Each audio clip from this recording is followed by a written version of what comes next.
Hello, folks. This episode of the Smoking Tire Podcast is brought to you by Omaha Steaks. You know what's right around the corner? Father's Day. It's coming up soon.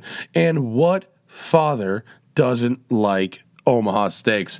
Well, the vegan ones might not, but if it's like me, it's like my dad, me, my friends and their dads, they love the meats. And they have a special gift package coming up for Father's Day. They actually sent me one, and it comes with like so much stuff. It's a huge box, and it comes with a bunch of meats and a bunch of sides, and I've been making them up. You know what's really nice? Like, they're frozen, they're vacuum packed and frozen. So I like to sous vide.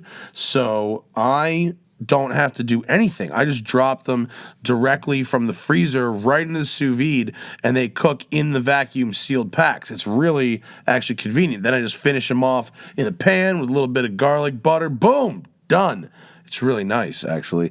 And they've got these desserts in there. They're these like caramel apple tartlets, and it's like a mini individual delightful apple pie.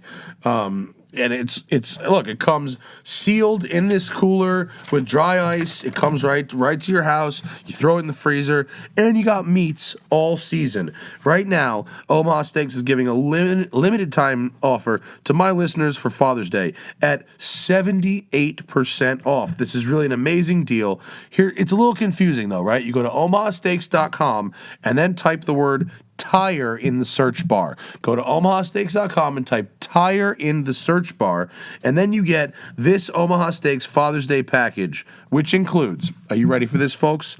2 filet mignons, 2 top sirloins, 4 chicken fried steaks, 2 boneless pork chops, 4 all beef burgers, 4 jumbo franks, 12 ounces of all-beef meatballs, 1 pound of steakhouse fries, 4 of those caramel apple tartlets, 1 seasoning packet, and 4 more burgers for free with the purchase. All that stuff I just read off, that's $49.99 if you go to omahasteaks.com and type tire in the search bar. You heard it, folks? $49.99, tire in the search bar, and add that Father's Day package to your cart. The offer ends soon. omahasteaks.com, and then put tire in the search bar and be the best son ever this Father's Day. Or be a total glutton like me and order the meats for yourself. We're also brought to you by Autotempest.com. You know what's annoying about anything in life? Double work. Doing work, that's fine. I like hard work. Hard work is rewarding. Everyone should like some hard work. But you know what sucks? Doing hard work twice. That's why Autotempest.com is here for you, right? Instead of having to search all these major car sites like Cars.com, CarSoup, Cars Direct, eBay Motors, Craigslist, on and on and on, Autotempest.com does it all for you, folks. You only have to go to one place. Whether you're just browsing around to see what the market looks like, whether you're trying to find a specific 2013 Ford Mustang GT convertible 6-speed with the sport package and a red leather interior, you don't want to have to bounce around to all the sites. Just go to Autotempest.com. They have you 100% covered. No questions, no problems. You just type it in. It all comes up. It's very easy. Autotempest.com. We love having them. And stay tuned at the end of the show. We got these special Hagerty collector car segments now. I hope you guys are enjoying them. Hagerty.com/newsletter to subscribe to the Hagerty Collectors newsletter. And, of course, car insurance and more at Hagerty.com. All right, folks, today in studio, this should be a great show. We got our pal Nik Saran. He is the founder and CEO of VF Engineering. VF Engineering is a California-based company that is known for adding superchargers to cars that didn't originally come with them. So they have developed many supercharger kits, including stuff for the BMW 3 Series, the Porsche 911. Believe it or not, you can supercharge a 911. Audi. They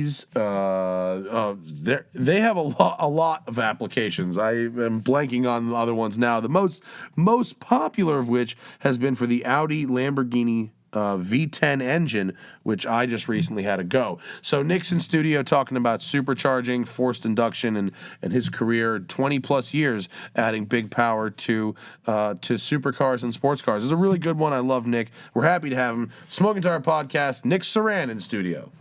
Here we go.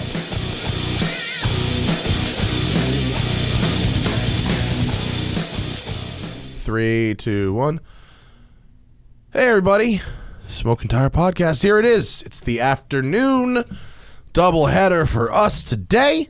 This morning we had Mr. Bam Bam White on the show, one of our OG friends. Today, this afternoon, it's Mr. Nik Saran of VF Engineering. Welcome, sir.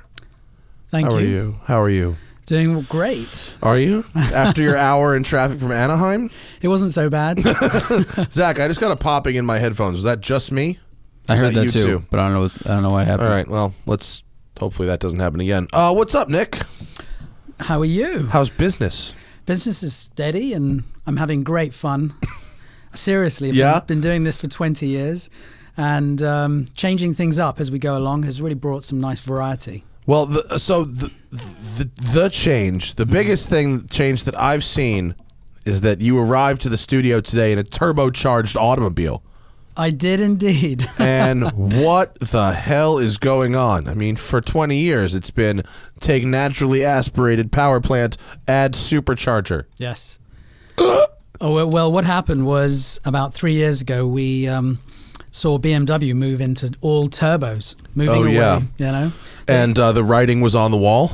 Inevitably. So all of the cars seem to be twin turbo now, most of them. Porsches, BMWs went that way mostly, 3 years ago. So I picked up an M4 3 years ago. And didn't you find a way to put GTS software in a regular M4 and make your own GTS at home? We totally did. Yeah. Yes. And that works? Yes, we were one of the first to do that and had so much fun with it. Get a little closer here. Yeah. What do you do to turn an M4 into an M4 GTS at home? Technically, what we do at VF is the first part of the answer, really, is we take the power class out of the software from the GTS and put it into the non-GTS. Did you say the power class? That's the technical jargon for it. For ECU tune? Correct. It's power class. Yes. I've never heard that phrase in 10 years of doing this. What does that like mean? It's the terminology that the car manufacturers associate with the power level for each version of the same engine. Okay, so your 911 Carrera and Carrera S will have different power classes. Depending on the model year, but the current S's have actually a slightly larger set of turbos. They have big turbos, right? Yeah, okay. All right. So what other, I guess, would it BMW is another one, yeah, right? So BMW would have different power levels of the same engine. In the M4, for example, you've got the competition package, which is called ZCP, or you've got the Club Sport, the CS, which is a slightly higher power class than the ZCP power package, and then you've got the GTS power class. So we take the highest power class, put it into the lowest version, and that will turn the car into a GTS. And then what we do is turn the dial up some more. So in the BMW, I want to hear the rest of this, but in the BMW, all those cars you just mentioned, M4, CS, competition pack, GTS, hardware, the same. All the same, apart from the GTS, which has water injection system. Okay, yeah. But that you could put that on any of those as well, right? Absolutely. Yeah, all right. All right. But other than that, like turbos, intercoolers, all that shit's all the same. It's all the same. 100% the same. 100%. So there's no harm, no foul in running a GTS tune in your regular M4. It's like a why wouldn't you kind of thing. Yes, it is. It's very much awesome. It's incredible. That's awesome. Was that difficult to make that work, or was that kind of a no-brainer almost? No, it was very challenging because there's a lot of differences in the software. That if you take the software out of a GTS and put in a non-GTS, the missing hardware, i.e. the water injection system, it will throw faults for it not being there. So one has to identify that, understand how the functions work, and know which ones to adjust. Begs the question, without the water injection system, did they put that there for a reason, and you're now trying to run without it?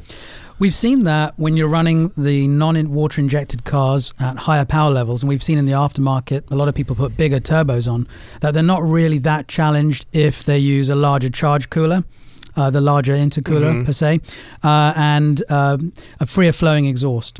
the water intercooling, the water injection that's in the GTS is really well suited for super aggressive track use, for keeping consistent power, keeping the charge temperatures down. In the aftermarket, that can also be maintained to some extent with a larger charge cooler. Okay. Yeah.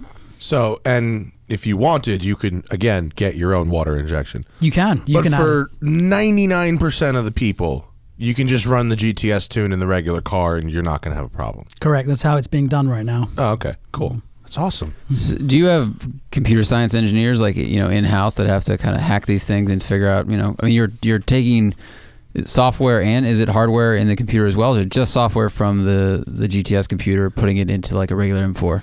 Well, for the first 3 or 4 years of the F-Series BMWs, all the twin turbo models, the ECU was uncrackable, or should we say unprogrammable through the diagnostic port. So the entire aftermarket was removing the ECU, unlocking it on the bench, physically opening the ECU and programming an unlock code into the ECU. And just around about 6 months ago, the aftermarket opened up to this. So VF doesn't have engineers working on how to crack ECUs, but what we do is once the tools for actually programming, i.e. reading and writing to the ECU, are commercially available in the aftermarket, in the technology, the soft processor programming industry in Europe is always working on programming different processors within the ECUs. So an interesting fact, a side note, the processor in some of those ECUs is almost more powerful than some laptops. The processor really? In the car, exactly. Well, I mean, because they have to run several systems simultaneously, right? Because with CAN bus, it's all integrated. Well, yeah. The ECU itself, which is what I'm referring to, has a very capable processor, an Infineon processor. Mm-hmm. It will basically probably outperform most laptops if it was being used for that purpose. Why does it need to be that robust? Is it just because a car is expected to last a certain period of time and therefore needs the best of today? It's not really durability, it's more about performance. So the faster it can perform calculations, it can actually allow the car to run more predictably and with cleaner emissions. So, and I guess with direct injection, I guess it's a lot finer of a thing, right? There's more to program? Is that the idea? Well, the injection system is still fuel injection. You're still turning injectors on and off or controlling their pulse width. But having direct injection doesn't mean you need more calculation room, but with emissions getting tighter and tighter in Europe, they need faster processors in the ECUs so that they can actually get very refined fuel management. So the car is adjusting and regulating the air-fuel mixture much, much quicker than it used to. And there's more conditions to choose from. Exactly. So they fill in all the possible gaps. I got it. Okay, cool. Yeah. And then I guess you have start, stop, and cylinder deactivation and all this craziness. Oh yeah, that's incredible. And so how do you deal with stuff like that? We turn it off. Oh yeah, okay. Yeah. Well, that was the first thing I did when I went down to Mount Tune with my RS. I was like, they're like, oh, we can get you in our new tune. I was like, you make sure that includes the getting rid of fucking start stop. Yeah, stinks especially with a loud car. Right. Oof. So going back to Zach's point about do we have engineers working on disassembling ECUs? At VF we don't. We specialize in software recalibration. So we'll take tools commercially available which allow us to read the software out of the ECU, whether it be on the bench or through the diagnostic port.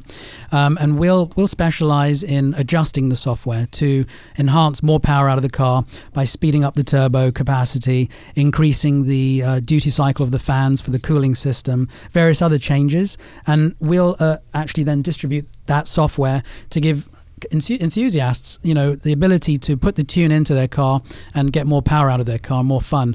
So there is a second side of the aftermarket which isn't really visible, which is the electronics industry, which focuses on how to actually access the processor, how to read the data out of it and how to put it in, and that's separate to the tuning industry. It's certainly its own science of, I remember the open source, it was like open ECU dyno stuff back in like 04, 05. I think it was big in Subaru communities. Yeah. And it basically allowed anyone could tune their own, make their own tune if they wanted to. But then there was the science in it of like, you need to know what you're doing. Like, yes, that's like someone hacked the ECU and figured out a way that you could access it. Like someone like yourself could access it. But then there's the knowledge of, what should I turn and tweak and adjust, and what value should be recalibrated to then make it run optimally or make it explode. Right, and for that you need good mechanical knowledge, and that's actually what we do. So we're adjusting tables within the software that control a whole masses of arrays of information and functions throughout the software, actually how it controls and manages the engine. It's a crazy science that the people who are very good at the fine tuning of it, they can completely change the character of a car. You know, I get every once in a while, Randy at Mountoon will just email me a new tune. Yeah. Oh, here's the updates for the 91 tune for the RS, and I put it in. I'm like, this is nice. You know, they smooth out some of the things we were discussing at the track with your 870 horsepower Performante that I got to have a go in. Yes. Thank you, Zach, for including the photo, for going to the photograph that doesn't have me in it. Oh, it's a video. Lovely. The car is exactly what you'd expect, which is good for you know. But we were discussing about having to turn off the traction control because when you add power levels to these all-wheel drive cars that have a torque vectoring system, yes, that it can get like really confused. So how do you deal, you know, aside from just shutting it off, how do you deal with not making these the modern systems go completely nuts? Well, the engine computer is always talking to the transmission computer over a powertrain, and the bus communication between the two, and the torque management is the key parameter that they're sort of talking to each other about. So the transmission decides when to engage or disengage the clutches in anticipation of when the engine's going to be creating peak power. And so we will rescale the torque management information that the ECU is transmitting to the transmission appropriately or relatively to how much power we're adding to the engine.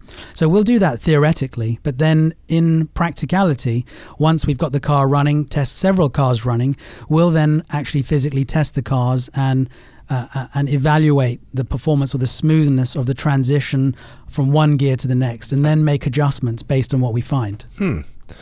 So, you know, in the Lamborghinis and the Audis, do you find that like when the torque vectoring and stuff takes effect and the traction control, does it distribute that power like using the diff? Like in my Focus RS, and I hate to just keep bringing up my stupid Focus RS, but it's the closest basis I have of comparison to the effect I'm trying to get out of here. It actually fucks with the throttle. It closes the throttle and in order to control the traction, unless you turn everything off, and then it leaves it open and you might get some wheel spin. Right. Is that a simpler system to deal with in the supercars, or is it more complicated than that? It's very similar. In the supercars, the ECU will actually pull ignition timing to pull out power, depending on what the traction control system is telling it to do. We won't go in and alter traction control system software purely out of liability. So we will let the traction control intervene as much as it wants to. Oh, okay. And then you can always turn it off. Exactly. Manually. Which I found in that Lamborghini was totally fine because the car is extremely stable. And you know, like we did a video of this, but like, you know, it's on Corsas, it's not on Trofeos, so it did like move around a little bit, as you do when you have a lot of horsepower and Lamborghini. But you know, that car, it was so like easy to go unbelievably fast. I mean, on the straightaway at Fontana, I saw like I actually had a GoPro in directly blocking the speedometer. So the good news is for the fans is that you'll actually see the gauges in this video. I went out of the way to do that one. The bad news is it blocked my vision of it. So in 2 instances, I banged the rev limiter and bogged because I couldn't actually see the red line. It's digital, and I had to guess it was behind the camera. So I'm sorry about that. And then in another instance, I couldn't read the speed because I wasn't looking down at what appeared to be 173 or 4 miles an hour. It's real fast. It's really fast. It's really fast. But also, it felt like nothing. It's like Nik fucks you up because when you drive one of Nik's cars, you can't. I just got another pop there. They're not. They said they're not hearing that not? in the broadcast though. Okay, No. cool. All right. when you drive one of Nick's cars, you can't go back to the regular car because it feels like that's how they're supposed to be, which is weird. Well, it's weird if it doesn't feel unruly or scary or any of those things. It's just everything gets turned up a little bit. But if the platform is very good, everything's just happening a little faster. It's watching your video and fast forward. Yeah, well, those cars are just so well made that adding a little bit of power, 200 horsepower. A little bit. A little bit. It has as much power as a P1. So just Well, I was thinking about it because it's got, it's 870 horsepower and what did you say, 630 torque? Yes. And that's crank. Yes. But it's a plus 230, 240 horse. Yeah. A lot. It's plus a lot. But the power band is identical. It's all just moved up. It is. So the characteristics of the car are very similar to stock. That I always think is an important thing because it makes it way less scary, actually. Like the turbo cars, and I'm not shitting on any of the turbo cars. Like turbo cars are fucking cool, but like when you add a turbo shove, you change the power curve dramatically and the torque curve dramatically. Whereas if you're actually on a road course, having a power curve that is identical can be very beneficial, especially in a mid-engined car because you can go hard on the throttle. And those cars actually didn't make like a ton of torque. Yeah. So by adding 200 torque, but an NA power band, you get more, but it won't like bite you. Yeah. Like, I just drove ZR1. I was thinking about this on the way home from driving the car. Like, ZR1 makes 715 pounds of torque to the rear wheels at, like, at, like, 3,000 RPM. At a very low, it's like a, kind of thing. But, I think your car makes a peak 630 torque. Correct. But high. Yes, around 4,500. Right. So coming out of these corners, it's not like it just kind of like squats and goes. Yeah. It's very nice. Oh, thank you. It's very easy to. It's like it was so easy, other than like me not really fitting. When you don't fit in a car, it's hard to get comfortable on a racetrack. Yeah. Otherwise. That's a fast car. Was that Instagram video, Zach? Did that have... What was that an Instagram video? Just a pull away? That was Motor Trend's official testing at Cal Speedway. Oh, yeah. The 0 to 60? Yes, the 0 to 60. Is the time public yet? Can you say it? It isn't public, but we can make it public today. All right. Yeah. So this is a 0 to 60 run. Yeah, the 0 to 60. Oh, I'm sorry about that. Hang on. Is the time public? Let me mute the thing. We had a little echo there. Yeah. Mutery. There we go. There we go. Okay, let's see this 0 to 60 run. It's stock exhaust. Correct.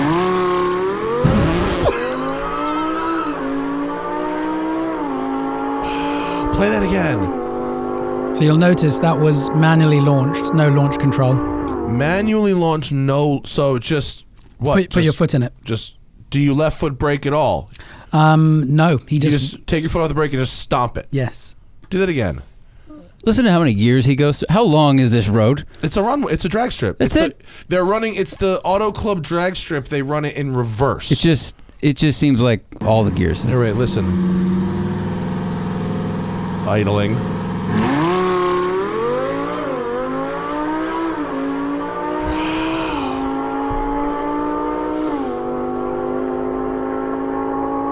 That's fifth. That's fifth? Sixth. No way. So what was that 0 to 60? Officially tested by Motor Trends, it was 2.2 seconds. That's hilarious. 2.2 seconds. And I mean, I was in don't break it mode and I saw 170 plus at the front straight of that. That car is real fast. Like, wait till you see the video. There's a video where I pull onto that front straight and I'm just like in a line of like 4 cars and just put my foot down and it's like GT3 RS, goodbye. Shelby GT350, goodbye. Cayman GT4 Club Sport, goodbye. Like, dunk, dunk, dunk, dunk, dunk. Like, just gone. They're just gone. It's not like I took a big lead and ran up. Like, I was going the same speed and just pulled out and went, and they were just gone. Did anybody come up to you later and they were like, what, how, who are you, what, people all the were things? Like, some dude was like, oh, isn't that Shelby? And you went by me like I was standing still. I mean, and these were pretty fast cars. Mm-hmm. and I'm not that great of a driver, and I don't know Cal Speedway that well, like, but this car is extraordinary how fast it is, and it was like so stable and just very easy. We did learn something though. It was very hot. It was 93 degrees ambient, and I ran 6-7 laps. I think about 6. 6 laps, and we got an error code for a hot engine compartment, like coolant temp fine, oil temp fine, trans temp fine, everything else fine, but hot engine compartment. And Nick said that was interesting because it was we actually did some more research. Oh, did you? We found out what it was. Yeah, it's actually the position of the intake air temperature sensor and how we have scaled it in the software. Oh. And we were basically encountering conditions at the track. It was probably just around 100 degrees Fahrenheit, I think, at that time. And due to the nature of this, or the speeds that you were traveling at, well, we've never experienced those in our testing on the streets and dyno system that we have. That I'm glad I was helpful. So yeah, is that sorted then now? Yes, it is pretty much. Is it just a matter of doing some slightly different math, or was it a matter of just having no data for that temperature? It was the latter. So we didn't have data for that temperature range, and we had used math to calculate it. Oh, but the math that you extrapolated wasn't exactly what happens. Correct. So we recalculated that and adjusted it. And the hardware itself, fine? Correct. The hardware needed no change. Yeah. Okay, cool. Because, I mean, the gauges, I was like, what do you mean it's hot? Everything looks normal. Like, what's going on, you know? Yeah. Is that Timmy? Hey, Tim. What up? Tim in the studio. Do you want to join us, or are you heading off? Sure. I'll sit down and say what's up. Hello. Oh, we may have to. You want me to work, Zach? Huh? I'm already here now. Zach's so cozy. Cozy did. We don't have to plug him. We may have to plug you a mic in if you want to hang on. Tim, Nick, Tim. What's up, buddy? If you haven't met How before. are you? But I'm glad that's sorted. I like helping doing product development testing. Yeah.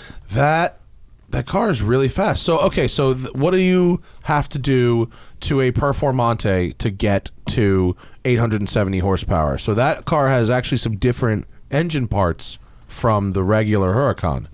Yeah, well, the Performante, after we studied it back in November last year, we found some of the components, in particular the factory cooling components, had been increased in capacity. So the regular 610 Huracan, 610 horsepower, had we had already created a supercharger for that and been selling that for several years. We actually had to alter a lot of our designs to accommodate the larger capacity components in the Performante. Yeah, what did you say? The air management system is completely different? Yep. The way that the ECU calculates airflow is totally different, so the air meters are very different. The actual air intake system for the airboxes are much larger, and the exhaust is incredible. It's a straight through. So this is so interesting. Do you find it to be, how interesting do you find it that, like, we just had this conversation that BMW will sell you 4 different cars with the same engine and 4 different power levels. Yeah. And Lamborghini's got 2 levels of power in this car, and they're 3. They've got the 2-wheel drive one. They do. Yeah. Yeah. But it's actual, like, it's different valves. It's different. Like, there's so many hardware changes to get 30 horsepower and 30 torque out of this engine. Well, I think they did that because they've created like the pièce de résistance model, which is the very track worthy model. So it's all about the higher temps and the higher everything. Yeah, so they've reduced weight by shaving a lot of the pieces. They've added a lot of carbon for a lot of stiffening. The aero is considerably different. So they've really made a top-of-the-line model here. And so they probably decided that for a number of reasons, commercial or technical engineering reasons, that the car shouldn't be just an aesthetically or chassis handling capacity better improvement over the 610, but also the engine's performance. So the way it calculates the power based on the air metering system is different compared to all of the regular Huracans, and is, in my opinion, it's done in a way to make the car more agile, more aggressive, more responsive to the driver's input. Responsive it is very responsive. In fact, one of the things I actually asked you after getting on the track was like, maybe to dumb down the throttle a bit, because you want to drive it in Corsa, but the throttle is actually quite touchy. You have to be very, very smooth on and off the throttle in Corsa mode. And so for me, like, I didn't have a whole lot of time with the car. I only had like 12 or 13 laps or so around the track, but like you kind of want to work on your smoothness, I think, in sport a little first. But it's amazing that that car takes to supercharging so well. Yeah. What is it about that engine that, like, just, I mean, 8 pounds of boost, like 200 horsepower, like, wow. It's an incredible engine Audi have made, Volkswagen have made, and it's primarily down to FSI technology, the fuel stratified injection system. The direct injection is what they call it. So FSI technology from the VAG group has been around since 2005 in one of the first, I think it was the Mark V GTI. Mm-hmm. And the high compression combined with the FSI fuel system will tolerate boost, will tolerate a higher dynamic compression ratio. So you could take the R8 Gen 1, which was also FSI, or the Huracan, or the Gallardo, or the R8 Gen 2 engines, and you can see a common sort of theme in terms of the way they set the power up on all those engines. They're all based on that same family, the same engineering, and even though they're normally aspirated and over 12-to-1 compression, they'll tolerate 8 to 9 pounds of pressure from an aftermarket supercharger. And we've been doing this for almost 10 years with no traits that we've noticed in these engines. Have you had like a high mile customer car and done a teardown or anything like that? And well, we haven't done a teardown, but we're in touch with one of the first installations, which was from 2008. There's a gentleman somewhere on the East Coast. He's done approximately 90,000 miles on his R8 V10 with our supercharger. 90,000 miles? Yeah. Solid. Is there, yeah. I mean, is there... you don't need any extra service or anything, right? No, I mean, he said he needed a clutch at around, I think that's why he was contacting me to say, hey, look, I've got 90,000 on, I'm just letting you know. You did 90K on a clutch? Yeah. And it's a stick car? It's the R-Tronic. Oh, it's a really? Yeah. 90K on an R-Tronic? Yeah. But the R-Tronics on the first gen are manual clutches. I know, that's why I'm surprised. Yeah. I didn't think it would go that long. The Lambos usually didn't last that long. That's impressive. Yeah. Good for have you found the ceiling yet of what the direct injections will flow? Because I've heard in some platforms, you can get a lot of power out of them to a limit, like anything else, but it's very hard to like then upgrade or switch because no one's making, or maybe at the time they weren't making aftermarket direct injectors. So are you still on stock fuel system making 900? Yes, we are, but we have a fuel system upgrade. So the low pressure side fuel system's upgraded for higher flow capacity and more volume. So the FSI injectors have immense capacity, and one of the key components or the key reasons for these FSI engines being able to make such high levels of power successfully in the aftermarket as well is because of the combustion quality. So one of the primary targets of the engineers is to promote or enhance or achieve like the highest quality combustion pattern possible. Yeah, that's the spray, right? Exactly. Well, so the spray of the injector is very, very specific.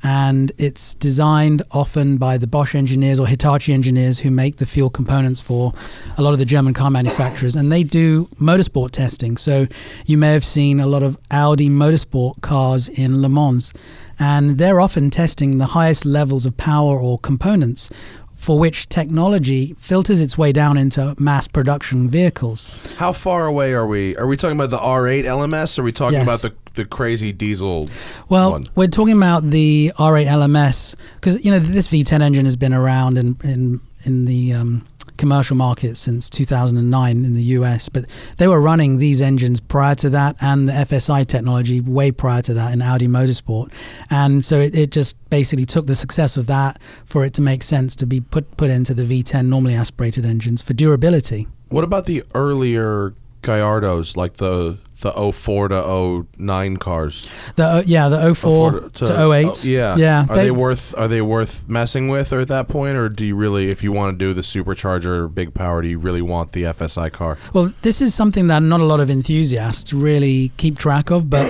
that changeover from the first generation Gallardo to that FSI generation, the 2008 switch over to the 2009 is just night and day. Yeah, it's when they became the LP. Exactly. Yeah. Well, really, more importantly, it's when they became Audi. Yes. Right. So the engine basically became a Volkswagen Audi engine, and the Superleggera, up to the 2008 was the older Italian technology, Italian computers, Italian engines, Italian transmissions. Well, I'm not sure about the tranny, but the engine in particular. So that ran the conventional fuel pressure, the 3 to 5 bar injection system. We don't really modify those. There's a lot of companies that do. We found tremendous reliability in the FSI engines, the VAG engines from 09 and up. But that's why you'll see probably a very big step in the price of used Gallardos. It's so big. Yeah. And there's another one at 04. Oh, yeah. 04 is like, an 04 is like 70 grand. Yeah. And then an 05 to 07, 8 is, 90 to 115. And then you want an LP, you're talking about 150. Yeah. It's a big, big jump. In my opinion, that's when the Lamborghini became a daily drivable supercar. The cars got way fucking better. Like way, because these are the Gotham Dream Cars years to me, and people were renting these things out. Yeah, 04 with bids on it for 77 grand. I mean, trust me, you don't want an 04. They would lunch clutches every 10,000 miles. And I don't know what the labor is on changing one of those clutches. Oh my God, it's a disaster. Yeah. You don't want any part of it. Yeah, okay, forget those. And then they all mess with you. They put the LP nose on the early car. Look, there's an 05, the blue, with an LP nose. Faker. With how many miles on that? 35,000? 35,000 on the blue, the Faker, Yeah. and it's 80,000 on the one above it that has the standard nose, that's just bad ad placement. You're like, here's what I was, here's what I am, here's what I was. Yeah, I don't... It's like if you have a twin and you get plastic surgery and your photos on Instagram are you standing next to each other. Do you know who has a twin, Zach? Ryan Turk. Oh, really? Drifter. Ryan Turk has a twin. Go to his fucking Instagram. Ryan Turk has a twin who is a barber.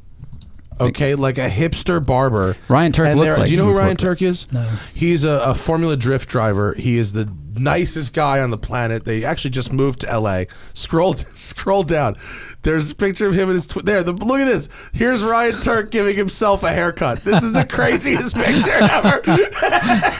So Ryan, the racing driver, is in the chair there. And they both have tons of tattoos. Yeah, they both look exactly the same. It really bugged me. There was a kid in my college who had a twin, and one of them took steroids in college.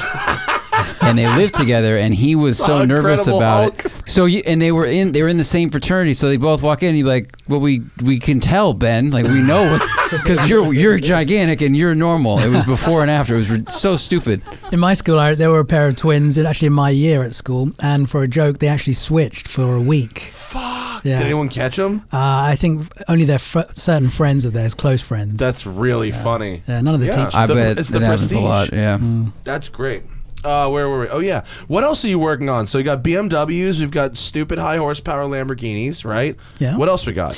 Well, we have been... So something you mentioned was the AMG that I came Oh, yeah. in. He drove a turbo car here. I was like, what? But it was a really good one. I think the AMGs right now are actually more fun class for class than the BMWs actually are. They've got 2 more cylinders in the same sort of rated car models. They have better sound. Sound. The sound is very good. And this 4-liter is hot in the 63s. Yeah.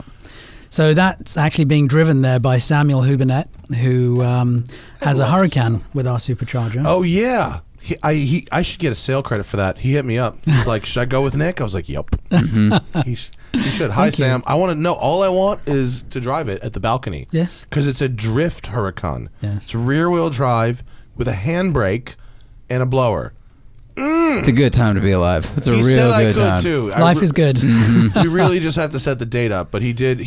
We were about to do it, and then the handbrake was acting up or something. Something wasn't quite right. Yeah, it wasn't you, but I think no. I think he got his handbrake recently serviced, and he had it just basically rectified, and it's doing well now. That's so awesome. I just saw him at Turk Shop actually, and he's just like the funniest guy. I fucking love that dude. And Drift Lamborghini, yes please. So he organized an event at Irwindale Speedway, and that's where that picture was, where you see my E63 on the right there.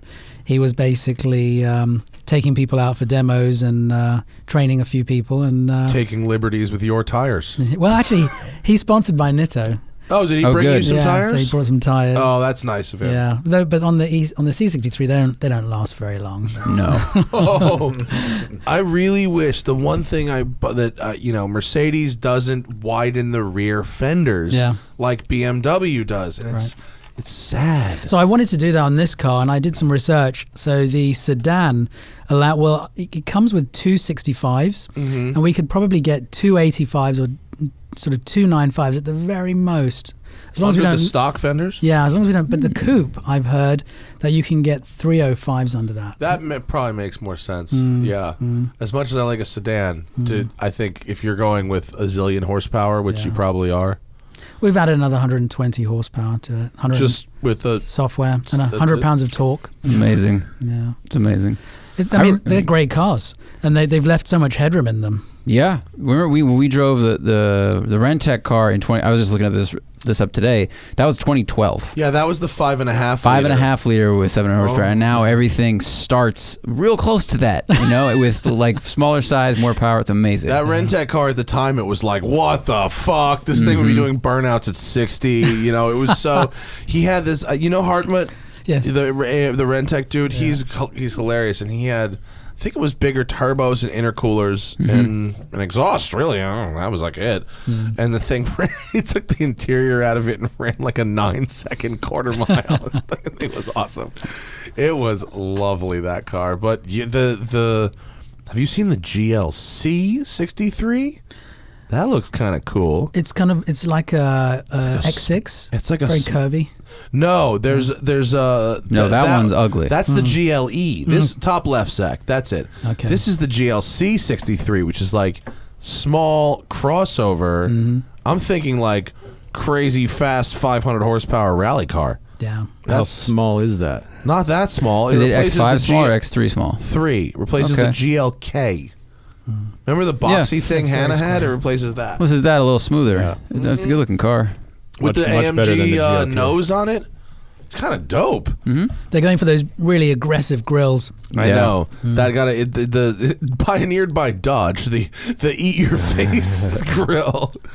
I like that thing very much. But they're functional too. The grills are really also, getting air into that really packed engine bay. Whenever I go to a press launch for a new car, it reinforces how these body kit makers should stop fucking up stock cars' grills. Like those grills, like they manage so much crazy airflow, so much research. Yeah. Well, when they're designing cars, they start off with the big question, which is what power level are we going to set this car up? And then they use their formulae to determine like, okay, it needs this much cooling capacity, it needs this much braking capacity, it needs to be able to handle this many G force. But it also has to be it has to be slippery to like get to get the high MPG, because we'll see a lot of these new cars now with the grill and 2/3 of it is actually blocked off. Right. But from 10 feet away, it looks like, wow, look at all that airflow. And you get up close and it's filled in because they needed the air to go over also. It's even on Matt's RS, you remember the original intercooler?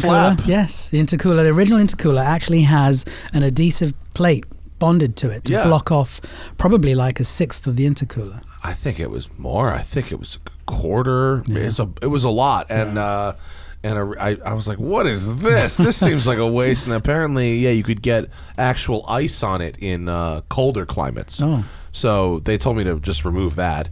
And then it became moot when I got a bigger intercooler. Oh. How do you? So you have a C63 and the M4. So I got rid of the M4 you did. about 3 or 4 months ago, and then moved into the C63. I just felt like I wanted a nice change. Like I've been a BMW enthusiast for a long time, and I've always sort of eyed the AMGs from a distance. Yeah, you kind of started with the E46s, right? That's right, back in 05. Yeah. Yeah. We drove that car back in the day, the black original, one? the original one. Yeah. So going from the BMW to the AMG, what do you think? The AMG's got, just like you were saying, the audio effects are so enticing, they're so attractive. But when you get in the car, it takes a little bit of getting used to. The first thing was the gear shift on the steering wheel. Oh, yeah. Which I've never done that before. So I get into the wife's Q7 and I'm going for the gears, and they're not there. They finally, that C63 is the first year when they really figured out how to make a decently responsive transmission too. Very responsive. The new ones are good. I love the Sport Plus shift, the controls. You move them into 4 different modes, and then you just feel the transmission responding so much quicker. I think I remember though. Maybe you can, you if anyone can figure out how to do something about this. I remember when I drove that thing for drive across Europe, that you had to press like 4 buttons every time you got in the car.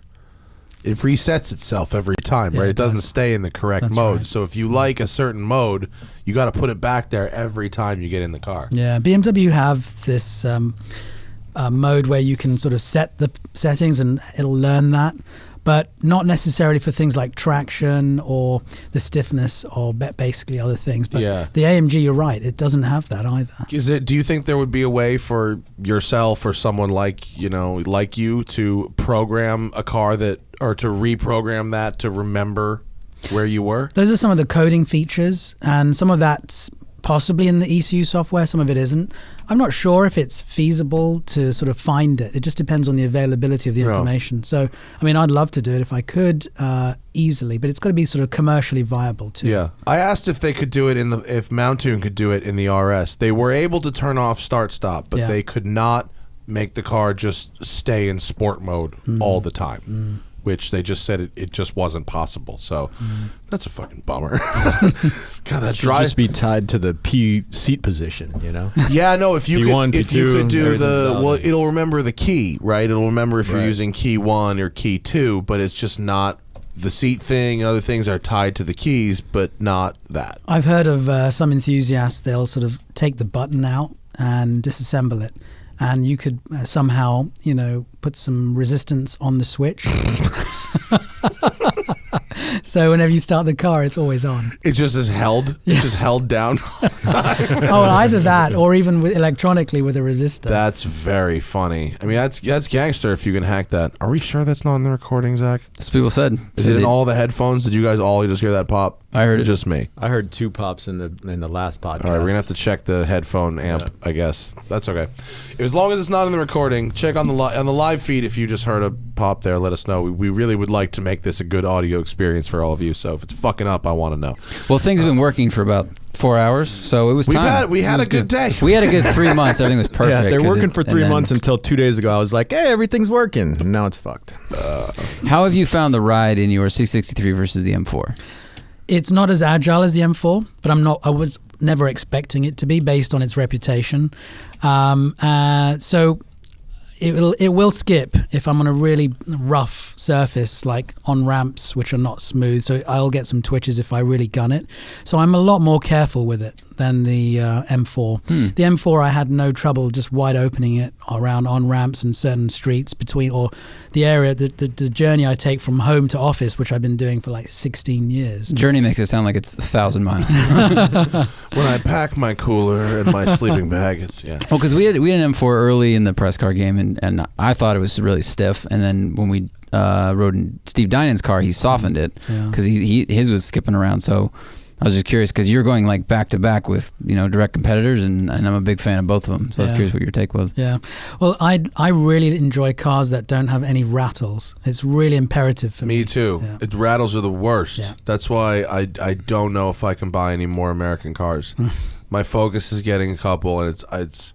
I haven't tried to take everything out of the car yet, but I'm hearing some things I don't like. You take a lot of cars apart. Yes. Like, what's the best made car right now? The best made car that I've worked on so far is the Audi R8 Gen 2. Really? Yeah. The current one. Yeah, the latest production car. Yeah. It's the same as a Huracan. Just looking at how it's been. You can see quality control measures within the car, touch-offs with paint marks and various things. If you look at the manufacturer's information on how they do panel gapping, if you look at how they have basically the different manufacturing processes they've used, then you could see that it's had a pretty big budget put together to manufacture this car. So it's tremendous value for money as far as a mass manufactured car. I hear they're not selling. People aren't buying them. I'm not sure. I mean, well, there's a stiff competition in the game right now, and I don't know. I think I don't know why I drove one and it was pretty extraordinary. It was lovely, comfortable, and very, very fast, and made all the right sounds and everything. But I have a friend who's an Audi dealer who says they can't sell them. I don't know. It's a nice looking car. You should definitely buy one. They're awesome. What was the thing with when we need to go back to the power level? Power class. Power class. Plus versus regular. Yes. Zero difference, right? Zero difference. In fact, the main difference is the cost. So what Audi have done is, they phased out the V8 engine, and they needed probably something to make, keep that market segment happy. So they took the V10. Is it under 150 or under 160 or something for the non-plus? Yeah, I think there's around about a $30,000 difference. Yeah. What's the base MSRP of the R8 V10 non-plus? Okay, continue to. Yeah. So what they've done is taken the 610, is how it seems to us in the aftermarket, and detuned it. That's it. They literally just chopped some of the balls out of it, and they've done that all through software. I mean, so is there any reason to buy a Plus? Do you get anything else? You get some extra carbon bits. It's the side blades, right? You get a carbon side blade. Specifically the wing. Oh, that's it. The rear spoiler. Yeah. And I think there are some other details which I haven't really paid much attention to because they're 30 aesthetic. grand. Yeah. What's the base MSRP? This says 162 Okay. for a non-plus. All right. And then for a Plus? That's not correct. For a plus, 192. Oh, yeah. So it's 30 G's. Fuck yeah, I'll save 30 G's. So for $3,000, yeah, we can give you just over 610 horsepower. And pocket 27 grand. Is the Plus the same exact tune as the Huracan or not really? There's a lot of similarities. Yeah. In fact, we've seen and compared, and we've moved stuff over, just like we do with GTS and non-GTS, because it's very portable. We've seen that the Huracan software has got a lot of edginess to it to give, and we can see that it's there for. We make it exciting for you. Yes. Bumpy. Yeah. Aggressive. Yeah, they engineer the kick. They do. Yeah. Yeah. Wait, so what is faster, the supercharged R8 or the supercharged Huracan? We feel it's probably the Huracan because of the shifting. It's in the transmission programming, but the engine programming from us and the factory programming is has a lot of parallels, very similar. So we have yet to race the two side by side on a fair in a location where we've got fair sort of surfaces and things. But the aero plays a big part in it too. And the suspension tuning plays a big part in it. So when the car's shifting at full throttle, the amount of give in the suspension also takes away some of the momentum. The spoilers make a huge difference. The aero makes a massive difference to the top speeds. But do you think any given day, any given driver either could probably win a race? Yeah. Yeah. Yeah, they're neck and neck. You're talking about tenths, Yes. right? Yeah. Yeah. What did that car, the Performante, ran 0 to 60 in 2.2? Was there a quarter mile tested as well? Yes, the quarter mile was 9.9 seconds. Actually, wasn't the other car that fast too? 10.0.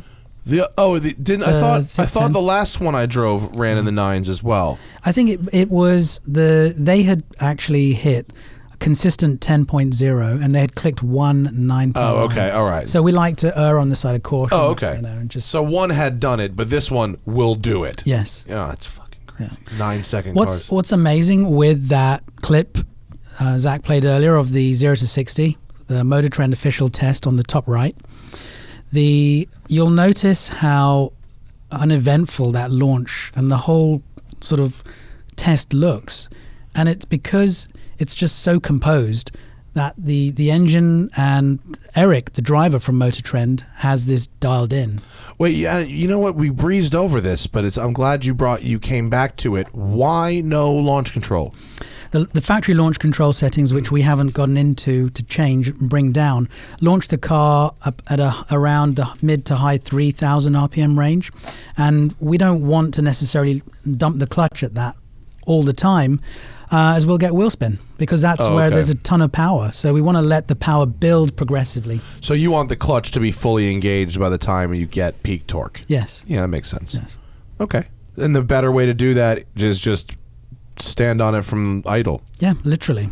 It's amazing that now there's so many cars that manage when full torque hits. Like both, like your car did it. Yeah. And then it's like, and as you get higher and higher in horsepower, you kind of have to do it to protect parts and also to protect tires and protect human beings. It's just it's a really cool place we're at right now. Like there's so much power. You're like, it's full throttle, but we can't give the powertrain full throttle right now because it will explode. Yeah, I think, like you said, we are a really interesting time in terms of what motor cars can do, especially ones designed to go on public roads, and the types of things the aftermarket can do to them. So it's like, where does this go? And I've been doing this for 20 years, 25 years almost. Yeah, but what do you think about the line that has gone like this? It certainly has. In the last 5 years, we've gone from, a Ferrari or something with 400 horsepower, 500 horsepower to one with 650. Yeah. And that's out of the box. We've now got 1,000 horsepower McLarens and Porsches and stuff. Like,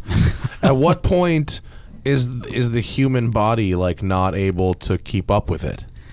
Well, I think the human mind always wants more. Yeah. That's humans for you, right? So, but the emissions people will sort of soon put a limit on all of this. That's probably true. This probably can't go on forever. Well, I mean, the planet's eating itself. So. Well, I think I'm taking this from Dan Neal, but he said that we have to thank CARB for a lot of the power, because forcing engine manufacturers to get to make them more refined and more efficient also resulted in more power, which is hilarious. Right. Well, they're spending more money to make them more efficient, to meet standards. Therefore, they feel that, how can we sell these cars at a higher price, and they'll have to give more value to the user. So let's put some more power in. But, as you increase power, emissions worsen. So it's an upward challenge for them. Completely. Your business model, typically, I've heard you say this several times, is you bring the power level up to the capability of the chassis and the engine. Yes. Right? Yes. So who's leaving the most on the table these days? In terms of a raw horsepower, who's leaving the most on the table? Both, but we could start with horsepower. Well, let's start with turbo cars on the market right now that will gain the most with just software upgrades. Yeah, that's a good category. It's a great category because that's value for money. Yeah. So say an enthusiast comes up to me and says, I've got a couple of options. Shall I get an M5 V8 twin turbo? Mm-hmm. Shall I get an RS7 V8 twin turbo? RS7s are beasts. Complete beasts. They are such missiles, those cars. Total. Shall I get an E63s V8 twin turbo? All beasts. All beasts. But can you think of any others to add into this group? RS7, M5, E63. I mean, that's Panamera your, Turbo. Panamera Turbo. Yeah. I mean, but that's your gold standards. Yeah. Right. So the Panamera and the new M5, I don't believe have been cracked yet for software recalibration. But let's take the F10 M5. Yeah. Just phased out. That can typically gain around 120 horsepower at the wheels. The RS7 can typically gain, I'm comparing these cars on 91 octane on a dyno jet. Well, actually, no, the RS7 four-wheel drive, M5 is two-wheel drive. So let's compare four-wheel drive numbers, and I'll have to interpolate a little bit for simplicity. Okay. So we've got a Mustang dyno four-wheel drive linked with a cog belt. While Nick's doing this, if you want to ask Nick some questions about supercharging or anything in the end of the show, hit us up in the super chat right now, and we will get to them, I promise. Go ahead. I'm sorry. So, RS7 V8 twin turbo 4 liter. The M5 very similar. The E63 also very similar. The which was the other one we just missed out? M5, RS7, E63. And there was no fourth one, right? No, that was it. Okay. They will Panamera. So Panamera we haven't really tuned up yet. They will actually all gain roughly the same amount on a four-wheel drive dyno with 91 octane. So why do you think that is? German cars are engineered with X amount of tolerance.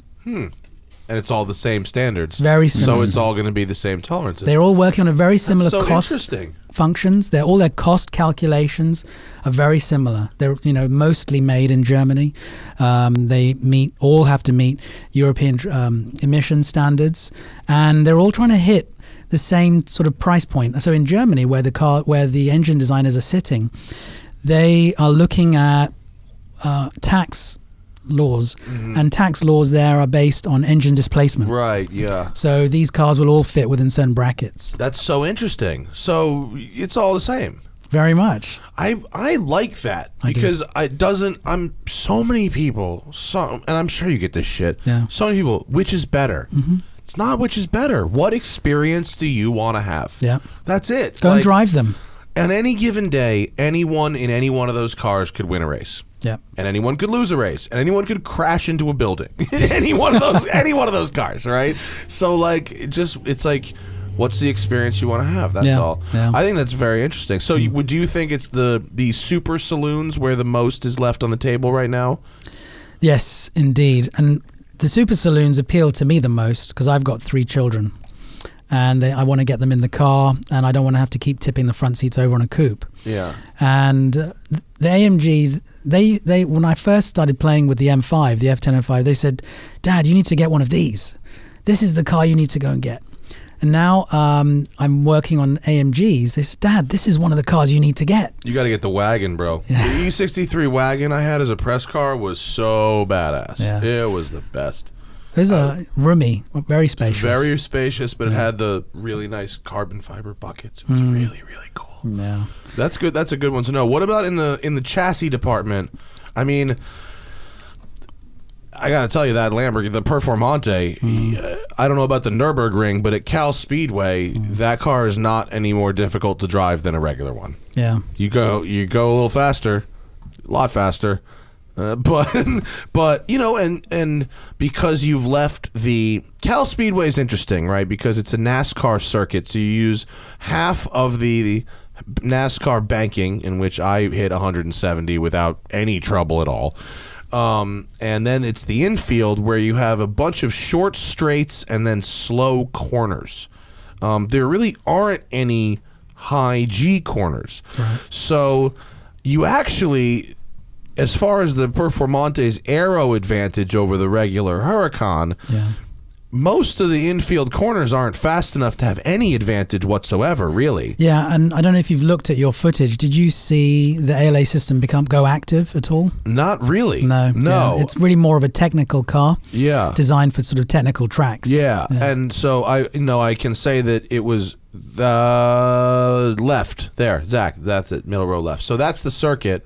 If you pull that up. So right as you're diving in, right where it says sports car map on the bottom right-hand corner, turn 1 is where you see the very high speeds, and the car was just extremely stable there. And then the rest of it is pretty much a bunch of very low speed 90 degree or 180 degree corners.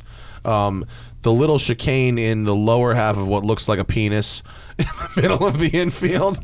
I saw a guitar neck, but sure. You saw a guitar neck. Oh, yeah. It could be a Fender Stratocaster or a dick.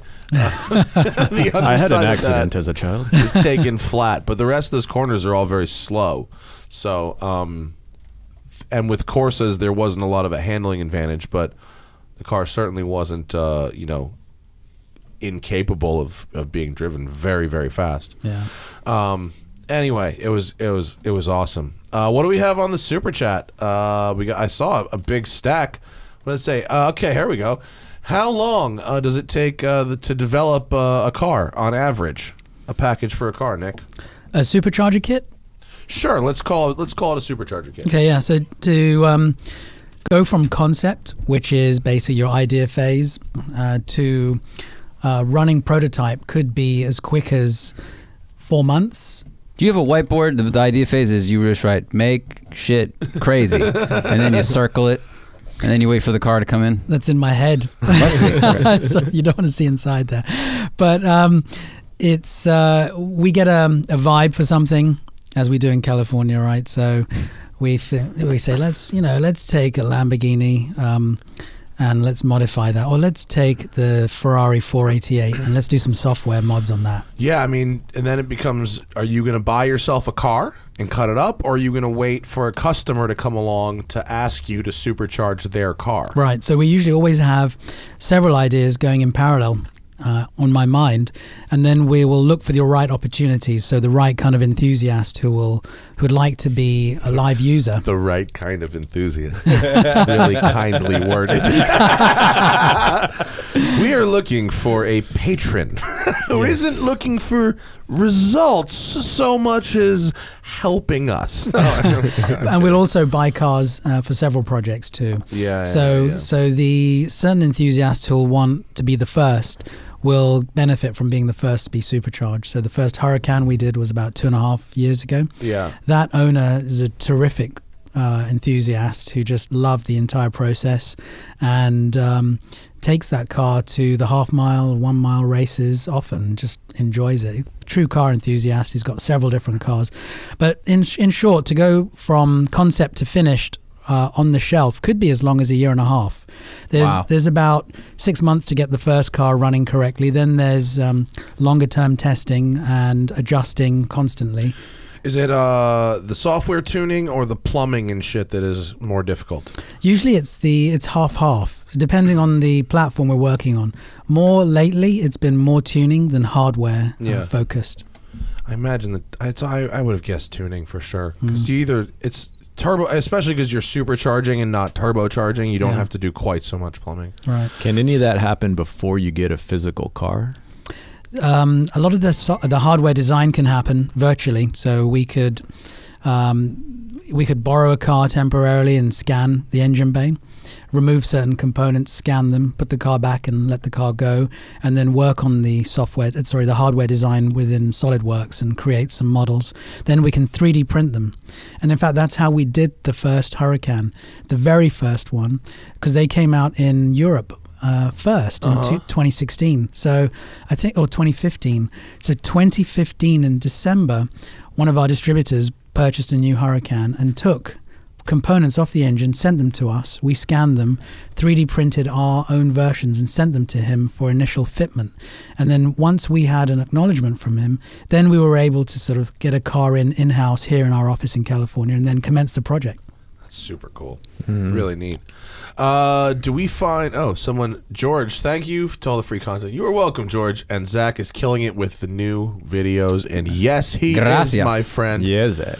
Do we find exotic car dealers treat customers worse? I don't find they treat me worse. I find they charge me extraordinary amounts of money with a huge fucking smile on their face. What about you? So, sir, while you were here, did you pee or poop? Did you? Yeah. I think they treat some of them, not to generalize too much, will have an expectation that most clients, they call them, instead of customers, will not question cost. Yeah. Yes, they're used to a customer that asks no questions about money. Yeah, no, really, they are. And when you start asking questions about money, is when they stop treating you nice. Yes. Yeah, because they got better things to do, like deal with people who don't fucking put up with that. Let's see, Bentley Long Island. Oh, is this Bentley Long Island? Oh, all right. Bentley Long Island damaged my car. Okay, I'm sorry. I'm not just gonna shit on your. What to look for in a used supercharged E90 M3? Do you deal with people who want to buy your cars off of other people? Yeah, well, we've been selling supercharger kits for such a long time that the cars are on the used car market and many times will change hands with the supercharger on them. So in the case of this question, a used 2012, the E90 M3 S65 engine is known for rod bearing failures and also engine detonation. That engine in particular has an ion knock detection system. So it doesn't have traditional knock sensors mounted on the engine, the piezoelectric crystal based sensors that will pick up vibrations. It in fact uses feedback from the spark plugs and will pull back ignition based on that. So there's a sensor in the spark plug that can read knock, or it talks to the spark plug in some way? 'Cause, I mean, that's way above my head, but Yeah. I'm trying. I tried to follow about 2/3 of that, and then I jumped off board. Well, is it so like some engines can have a second sensor system that detects knock, and then this one just reads it through firing somehow? Well, most of the modern engines will have 2 or 3 knock sensors that are literally bolted into the engine, and they'll pick up a vibration or a knock or a click sound, and the frequency that picks up is interpreted by the computer as a certain amount of vibration or knock or poor combustion quality and poor running. So then it will pull out power or add more fuel to safeguard itself. In the case of this M3, the spark plugs will actually send back a signal to the ECU and will allow the ECU will then calculate how much knock the engine is experiencing, and then it'll pull out power. So imagine those spark plugs, which are wearable consumable items, they wear out, are not maintained or not replaced often enough. You'll actually see the tips erode to a point where you might not be able to get a spark during an full throttle during ignition cycles. And so if the cylinders are running unevenly, you might get bearing wear and rod knock, various consequences of uneven combustion or uneven torquing of the crank. And the owners of these cars might not necessarily be maintaining them well and changing the spark plugs often. So that's the first thing to check. Wow. All right. Check your spark plugs. Indeed. Jesus. Yeah, definitely. That sounds like a whole bunch of scary things that can happen. Not checking Well, I'm spark suddenly plugs. worried because like my car was running weird, and I changed the plugs and I changed some coil packs, and now it's fine. And it like the cat, I think it was it was running too rich, and it was fucking the cat up. And then I drove it for a week, and then that code cleared. So it either fixed itself, or it's just telling me it fixed itself, and I'm just ignoring it. But now you have me worried that because if there was unequal combustion, that then it was like torquing the crank at different levels. So you get uneven bearing wear. So the bearing supporting the crank. Thanks, Nick. I'm sorry about that. You know what? I guess when my E46 M3 breaks, I could take it somewhere that could fix it. And you guys do a thing with a supercharger. If you have one lying around, I bet he can't wait to market his product for the car from 10 years ago. Exactly. That's what I'm saying. It's a dusty box on the shelf. Yeah. In 10 more years, it'll be cool again, and you'll want to just hang on to it. All right. Looking to replace my 350Z Touring. Can you scroll down? 350Z Touring. Thoughts on a rear-wheel drive car with a limited slip diff, natural aspiration, manual car, under 20K. Looking at a Z4M convertible, 370Z. I would say you could throw a Z3M convertible in there as well. They're fun. Nick, any ideas? Z4M. So you say Z4M? Yeah, but not the convertible. The coupe? Yeah.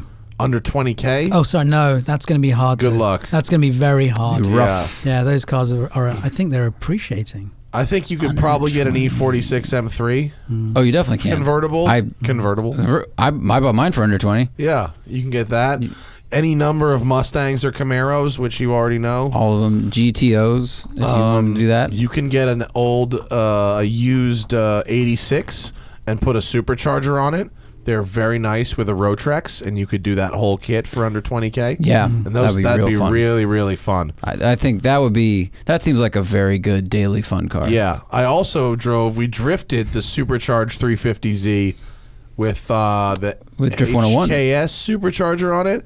I can't remember what was on I it. think it was HKS. Sorry, Nick. Yeah. Do you make a 350Z supercharger? No, we've heard of the HKS or Stillen. This Stillen. Oh, of course. Yeah, we love Steve Millen, and this is a car that has drifted for its entire life with a centrifugal supercharger on it and a welded diff.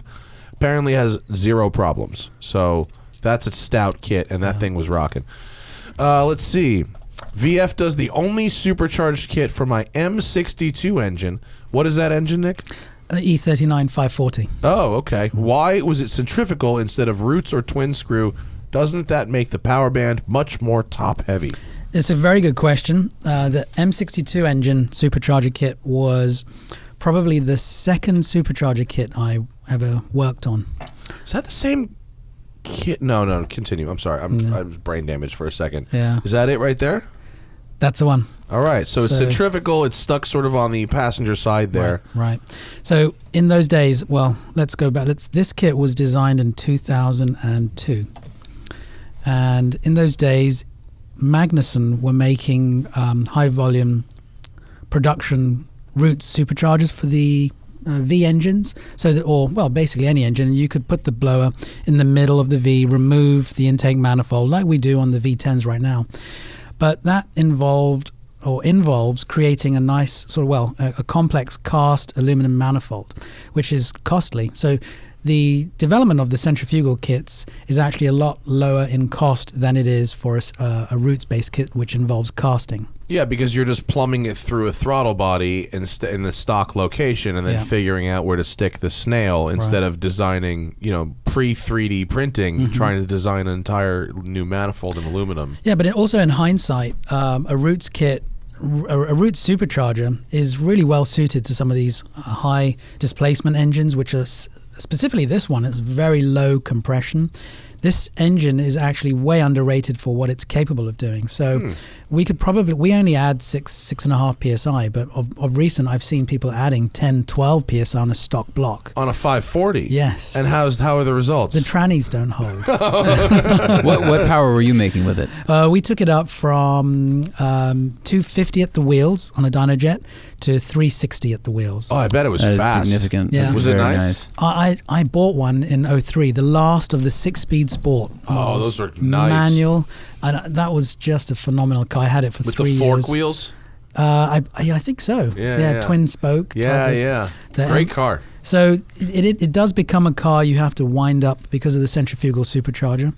But the benefits of it are that the automatic models, and probably half the kits we sold for that, or we still do sell, half of those cars have automatic transmissions. So having a centrifugal supercharger, which provides a linear gain and boost, and therefore a linear increase in power, makes it less, taxing on the transmission. Oh, that's good. Cool. Well, I hope that answers your question, sir. Will you modify the M760i? I Favorite? I would love to. The new one? I'd love Have you to. been in one? I've only seen them fly by. I've seen them. Are they that cool? What's the big deal? Those things are V12 beasts. Yeah, but who gives a shit? Yeah. I'm sorry. I watched Doug's video about this car. It's got a lot of very weird, funny. You can pick the sense when you're in it and change the mood lighting. Most And expensive I have BMW to tell you, my ever. dad had a 7 Series, and it was not good. It was. I would count. My dad had a 750 from 2014, 13, 750, yeah. and it was among the worst BMWs I've ever driven. It was not good. This is good. This is a nice looking car, but it's got the weird V12 badge on the C-pillar. you're not selling a single tuning kit to anybody with one of these things. No. It's just an idea to play with. Yeah, you would do it for you, I guess, if you want one. Well, I'm sure it's like Alpina. They'll buy one of these things and they turn into whatever they want to call it, like the next B7, and they probably sell 8 in a year, and it it's just this ballistic missile that just goes down Autobahn to whatever country you're headed to next. It's just an interesting thing. How are you on Alpina? Are you into Alpina? I haven't modified any. We've got a few customers who have. I think Alpinas, well, to me, in my mind, Alpinas go back to the 80s. Yeah. And so I associate Alpina with 80s. Is an Alpina best served with neon graphics and 21-spoke wheels? No, I think it goes back E28? to... well, it could well be, but I think in those days... Oh, that second one, Zach, right there. Yeah. Oh, those Fuck graphics. yeah, bro. That's what you need in your life right there. That is 80s Alpina. Glorious. Absolutely glorious. Is that a race car? Is there a cage in that? No. Looks like It looks awesome. I see there was a wave when these started hitting 25 years old. There was a wave of these things on Bring a Trailer. Oh, yeah. Every single person they're coming out of Japan, right? I guess in Japan, I think, Nick, tell me if I'm wrong. The taxes go up every year, right? Like every 5 years the car is older, the taxes get higher and higher and higher. At a certain point, it's not worth keeping them. Yeah, I mean, I've heard that. Yes, exactly. Right? So they almost have to find a way to dispose of these cars. Right. So just selling them on Bring a Trailer. They're selling them to America. Selling them to America. People, that's hilarious. There's a flood of 964s out of Japan. All these GT2s and crazy, So their intention is to get the polluters out of the country, or what's the motivation? Yeah. Well, I don't. The rule isn't meant for classics. Classics are like a side effect. Like if you go to Japan, like there are no shit boxes. Right. People drive like brand new, super basic cars. Like you won't. There's no like 10-year-old S-Class. There's only like a brand new lesser car. Toyota Century. Yeah, or whatever. And you see like all these like little Corollas and Yaris's with shitty steel wheels, and like they're super clean and they're brand new, but they were like real base. Right. And like it's to get, I think it's to keep people buying new cars, keep the industry going. Did you find a rule, Zach? I'd have to read a lot. Don't worry about It's it. pretty much true, but this thing, I don't know, it's a bunch of stuff. If I said the wrong thing, believe you me, when this goes up, the fucking commenters will correct me. It's all right. What else you got? Anything in there? I think that was a good question. Opinions on buying an Aston V12 Vantage manual. Do you like happiness? There you go. Yes, opinions are high. I like the 2011 V12 Vantage because it comes with the 6-speed instead of the 7-speed with the new Vantage S. I don't really like that dogleg 7-speed that much, and the 6-speed V12 Vantage is a lot cheaper and is exactly the same in all the other ways. That's a rowdy car. I remember it felt like way too much motor for the weight in a great way. It was when I drove it, it was like, this feels like the most modern version of a Cobra I've felt, because it was just like huge engine in the front, tiny car, and just and it blew right through its own traction control. And it makes all the right sounds, and I don't know I don't know what they're down to, but the secret won't be out for long that those fucking things are badass. Well, it's also it seems rare to have a car of that size with that with a V12. You know, it's not a big GT car like the DBS or DB9. Yeah, that's I would say yes, sir. That opinions are high. When you pop the hood on one of those, there is no room for anything. That's why they have to cut those vents, because the engine's like an inch from the fucking right. There's an engine picture, I think, right? Yeah, that one. It's ridiculous. The intake manifolds, which are the white pieces on either side, you see are literally pancaked because of the hood. Literally.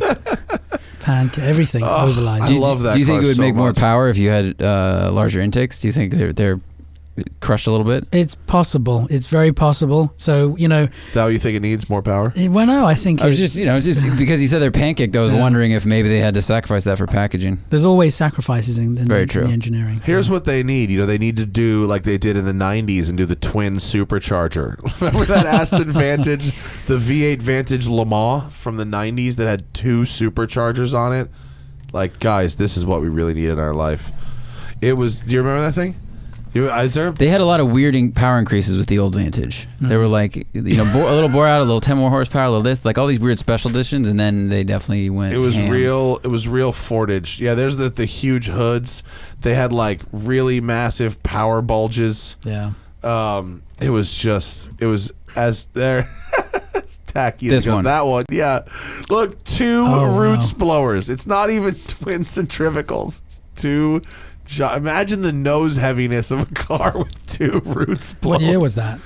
1995. Okay. Aston V600.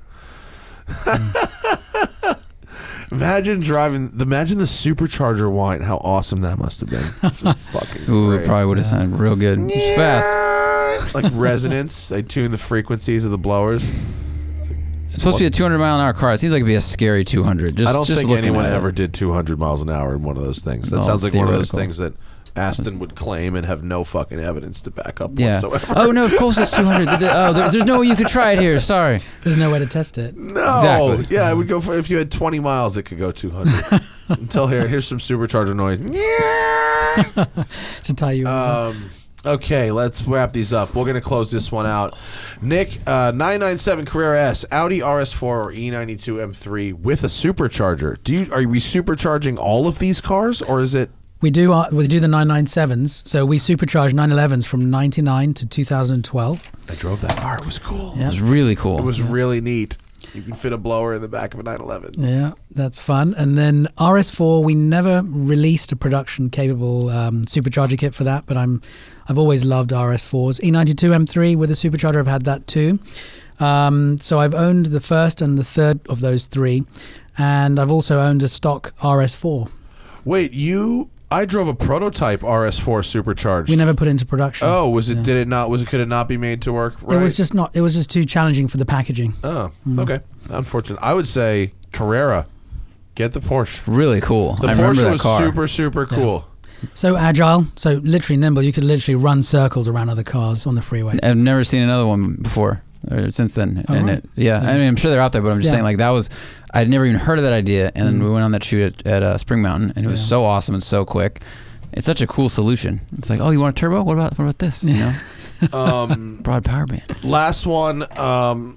Thank you for all of your donations, sir. I appreciate it. Have we heard the old S600 Zonda exhaust video? Yes, we have. We can't play videos from YouTube on our show here because of YouTube rights. But, you know, if you make an S600, like a certain type of headers and open exhaust, it sounds like a fucking Zonda. It's crazy. Last thing. Dis Haggerty shit right here. So get this. Haggerty.com is sponsoring our show. They are very kind about the whole thing. And we're going to wrap this one up with a question posed to the world from this week's Haggerty.com newsletter, which you can get at Haggerty.com/newsletter. And I'm going to pose the question to you, Nik Saran. What is the best engine configuration? V10. Why? There's no replacement for displacement. Then why not 12 or 16? I haven't seen any high production 12 or 16 cylinder engines. Well, the Veyron is an exception. Yeah. But high production mass manufactured engines that are super reliable as the current V10s from the VAG group. So you're just die hard on that engine, huh? That's it. Right now, that's just that's all that matters. What about McLaren's?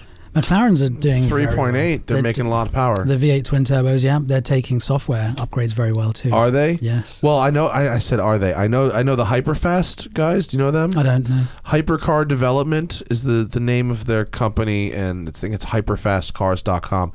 And they have a package for 12Cs and 650s that takes them up to 800 horsepower crank. Yeah. And then they have another thing that they built that is hysterical, which is the two turbos feed into a third turbo. the tri boost, it's called. And I haven't seen it on a dyno. I mean, I drove it. It works to the extent that I drove it and it felt very fast, and it felt like two turbos that go into one turbo, and it sounded like a turbocharged car getting its teeth drilled at the dentist. And it's fucking really nuts and really cool, and the people who built it are, you know, out of their mind. I haven't driven it like on a runway or anything, so I can't attest to whatever, but it works, you know, for... Sounds interesting. Yeah, they're fucking crazy over there. I don't understand this shit. They say it's all the gearbox is the hardest thing to deal with in those cars. It's very complicated. Yeah. Getting the power down. Something about reprogramming it and then the clutch packs or something that it uses, or I don't know, upgrading them is some ungodly amount of money. Yeah. And that's how it is. What do you got coming up in the future? What's going forward? What's the next thing? Going forwards, we are sort of scaling with software. So software is the way to take the cars up to the next level, and with all these cars going twin turbo or turboed, software can, you know, yank another 100, 120 horsepower out of those cars. Right. Great value for money. So more software, less hardware. Yes. But there's less cars too. Do you see yourself doing like a turbo upgrade package for a car? Yeah, turbo upgrade packages. We're working on a few for some F-Series right now. Is turbos a new thing for you, or is it so interlinked is one type of forced induction so connected to the other that you can make a transition very easily? Transitioning is not as challenging as you might think because we've been designing forced induction kits for engines which are normally aspirated. But if we take an existing a turbo manufactured car, turning the dial up on that is not as challenging because the internals are often overrated for what it's doing. So the limits of the engine are not as low. Interesting. All right. That's so, but still, like, is the I don't know. Do the hardware differences come into play, or is that just an easy thing to learn and adjust for? For us, we find that less challenging because we've spent so much time working on hardware and limits of engines that from nothing. Yes. Yeah, that's true. Normally aspiration. That's a good point. You see this thing Zach just pulled up? This is I can't remember the drifter's name. Federico something. It's a twin supercharged Ferrari 599. Yeah. And it seemed like a really good idea for about 8 seconds, and then it caught fire its first time out. Oh, no. Yeah. Apparently they're rebuilding it and going back out there. Well, what happened, I read the story, is like his power steering went out, and then he just gently bumped into a wall, and the steering sprayed fluid all over one of the headers, and that caught fire. That's understandable. Oh, yeah, okay. In that case, definitely not the car's fault. He's trying to fix it. It's a rowdy thing. That must have taken an immense amount of work to do. Right? Yeah. And did you see the exhaust goes forward and out the nose? Yeah. Federico Cerifo. Oh, yeah.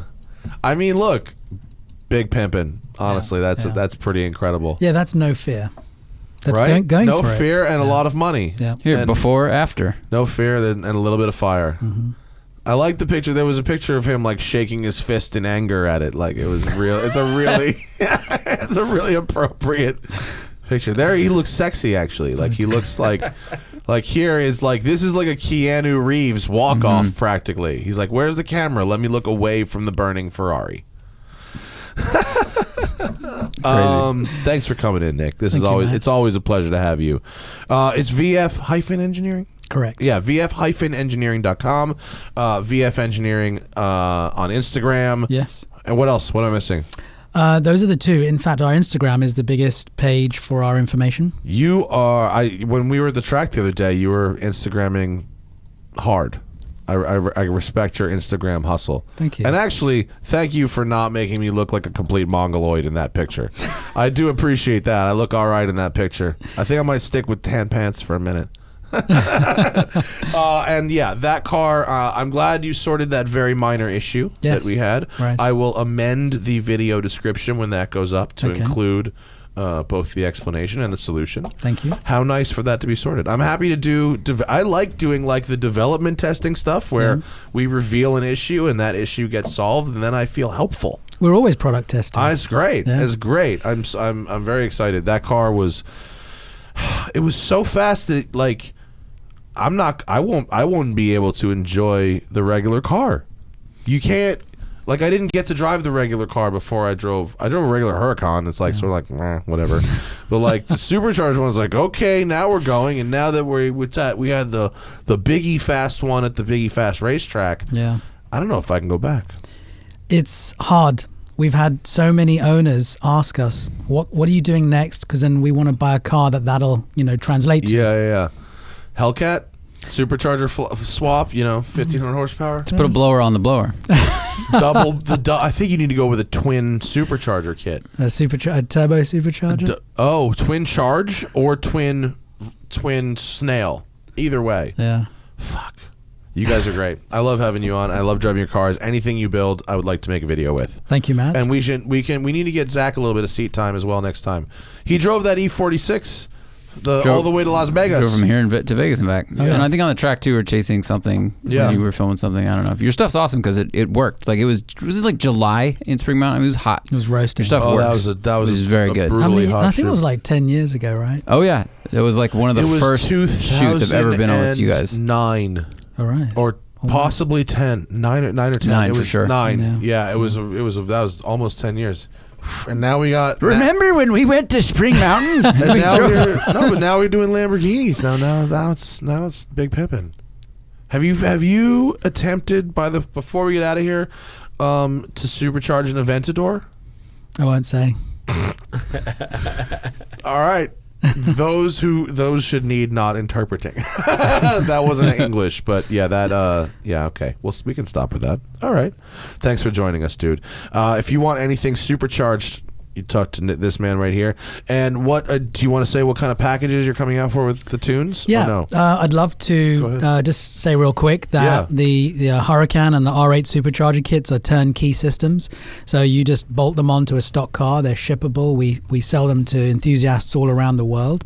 And our software for many cars like Audis and Porsches and BMWs is all OBD2 programmable. So you can go onto our shopping site, which is VFE1.com, and you can order the software, and the programming tool will get shipped to you at your home. You read out your software, email it to our server, and we email you the calibration tune, the high performance tune, back to you, so you can then program it in yourself or switch back to stock at your own will. So it's really, really simple. It's easy. I've done the email tunes before, and I am an idiot when it comes to that stuff, and I was able to do it without breaking my car. If I can do it, so can you. Thank you, Nick. I appreciate it. And if people have questions, I'm happy to send them over later. Thank you for listening on the live show, and have a good night. Peace out.